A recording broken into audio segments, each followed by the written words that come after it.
6월 22일 화요일 날마다 주께로 큐티 함께 하시겠습니다. 오늘 본문은 출애굽기 10장 1절부터 20절까지 말씀입니다. 독단 혹은 독선적인 리더보다 불완전한 리더가 낫다라는 말이 있습니다. 그만큼 독선적인 그런 모습은 주변에 좋지 않은 영향을 미치게 됩니다. 이런 리더의 특징은 자기 방식들을 늘 고집하고 또 수직적인 그 관계에서 어떤 결정을 늘 사후 통보하는 방식으로 그렇게 일을 하게 됩니다. 그리고 자신의 결정을 지지해주는 그런 의견이나 정보만 선택적으로 받아들입니다. 새로운 것들을 인정하지 않고 또 자신의 주장을 관철시키는 것에 늘 에너지를 쏟게 됩니다.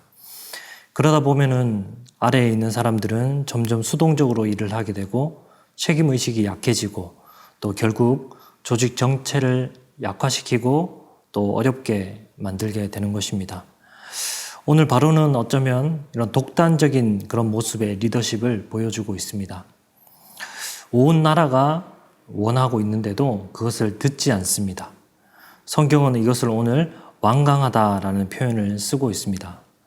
1번 보게 되면은 하나님께서 바로의 마음을 완강하도록 내버려 두신 이유가 무엇입니까? 라고 질문하는데 1절 하반절 보게 되면 내가 그의 마음과 그의 신하들의 마음을 완강하게 함은 나의 표징을 그들 중에 보이기 위함이며, 완강하게 하신 것은 나의 표징을 그들 중에 보이기 위함이다 라고 이렇게 말씀하고 있습니다.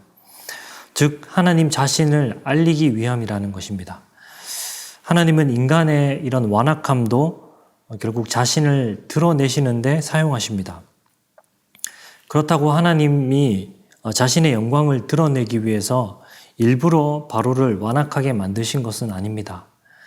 이 출애굽기 문맥에서 보여지는 그 완악함이라는 것은 일단은 바로의 그 마음의 기본 상태입니다. 하나님이 아무것도 하지 않고 내버려둔 그 기본적인 바로의 마음의 상태가 완악함이라는 것이죠. 그리고 수없이 재앙과 심판을 당하면서도 돌이킬 수 있는 그런 기회가 얼마든지 있었음에도 불구하고 돌이키지 않는 그런 마음들, 그리고 이 모든 기회를 다 흘려보내고 난 이후에 더 이상 돌이킬 수 없는 그 상태가 된 것, 이것을 완악함이라고 이렇게 오늘 보여주고 있는 것입니다. 그러나 이러한 인간의 완악함도 하나님의 그런 구원의 역사를 막을 수 없고 하나님의 일하심을 막을 수 없는 것입니다. 2번 보게 되면 메뚜기 그 재앙의 경고를 받은 후에 바로의 신하들은 어떤 태도를 취하였습니까? 라고 질문하는데 7절 보게 되면 바로의 신하들이 그에게 말하되 어느 때까지 이 사람이 우리의 함정이 되리이까? 그 사람들을 보내어 그들의 하나님 여호와를 섬기게 하소서. 왕은 아직도 애굽이 망한 줄을 알지 못하시나이까? 하고, 신하들도 이제는 그 부정할 수 없는 그런 지경에 이르게 되었습니다.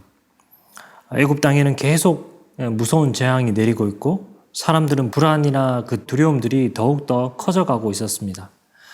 바로의 신하들도 이러한 어려운 상황들을 말하고 이스라엘을 이제 내보낼 것을 강력하게 그렇게 바로 앞에서 권유하고 있습니다. 바로는 이제 더 이상 이러한 요구들을 무시할 수 없게 된 것입니다.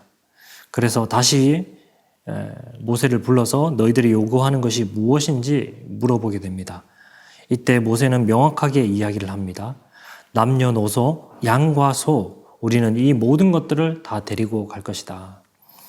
이때 바로의 대응이 바로 3번 질문입니다. 3번 질문 보게 되면 바로가 모세와 아론을 회유하기 위해 다시 불러 어떤 조건을 말합니까? 10절부터 보게 되면 바로가 그들에게 이르되 내가 너희와 너희의 어린아이들을 보내면 여호와가 너희와 함께함과 같으니라. 보라, 그것이 너희에게는 나쁜 것이니라. 그렇게 하지 말고 너희 장정만 가서 여호와를 섬기라. 이것이 너희가 구하는 바니라. 바로의 대답은 장정만 가라라는 것이었습니다. 사실 이 제안은 바로의 그 고도로 계산된 그런 교묘한 술책입니다. 애굽 땅의 여자와 아이들을 다 남겨두고 장정만 나갈 경우 제사를 다 드리고 난 후에 장정들은 다시 애굽으로 돌아올 수밖에 없는 것이죠. 다 남겨두고 장정만 가라는 것은 여자와 아이들을 결국 인질로 묶어두고 있겠다는 그런 바로의 속셈에 지나지 않는 것입니다.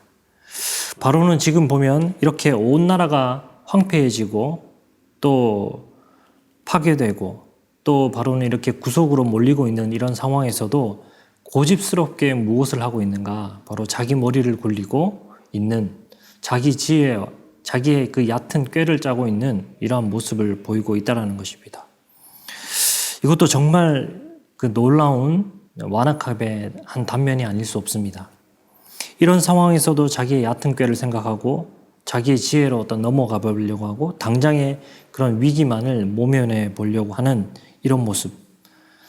지금 자기의 그 고집과 독선이 무엇인지 전혀 알고 있지 못하다라는 것입니다.